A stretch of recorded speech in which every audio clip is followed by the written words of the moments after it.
സീതാറാം യെച്ചൂരിയുടെ വിയോഗത്തോടെ നിലവിലെ PBയിൽ ഒരാൾക്ക് ജനറൽ സെക്രട്ടറിയുടെ താത്കാലിക ചുമതല നൽകുമെന്ന് സൂചന. ഇത് സംബന്ധിച്ച് ഒരാഴ്ചയ്ക്കു ശേഷമേ ആലോചന തുടങ്ങൂവെന്ന് നേതാക്കൾ അറിയിച്ചു. ബൃന്ദ കാരാട്ടാണ് നിലവിൽ കേന്ദ്രത്തിൽ പ്രവർത്തിക്കുന്ന നേതാക്കളിൽ ഏറ്റവും മുതിർന്ന അംഗം. പ്രായപരിധി നിബന്ധന അനുസരിച്ച് ബൃന്ദ കാരാട്ട് അടുത്ത സമ്മേളനത്തിൽ കേന്ദ്ര കമ്മിറ്റിയിൽ നിന്ന് ഒഴിയേണ്ടതുണ്ട്. മുഹമ്മദ് സലിം, MA ബേബി, A വിജയരാഘവൻ എന്നിവരുടെ പേരുകളാണ് നേതൃത്വത്തിന് മുന്നിലുള്ളത്. ഈ മാസം അവസാനം ചേരുന്ന കേന്ദ്ര കമ്മിറ്റി യോഗത്തിൽ ഇക്കാര്യം ചർച്ച ചെയ്യുമെന്നാണ് സൂചന.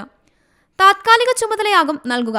പാർട്ടി കോൺഗ്രസ് പുതിയ ജനറൽ സെക്രട്ടറിയെ തിരഞ്ഞെടുക്കുമെന്നാണ് നേതാക്കളിൽ നിന്നും ലഭിക്കുന്ന വിവരം. അതേസമയം ഇന്നലെ അന്തരിച്ച CPIM ജനറൽ സെക്രട്ടറി സീതാറാം യെച്ചൂരിയുടെ മൃതദേഹം പൊതുദർശനത്തിന് വെക്കും. വൈകിട്ട് 6 മണിക്ക് അദ്ദേഹത്തിന്റെ ഡൽഹി വസന്ത് കുഞ്ചിലെ വസതിയിലാണ് മൃതദേഹം പൊതുദർശനത്തിന് വയ്ക്കുക.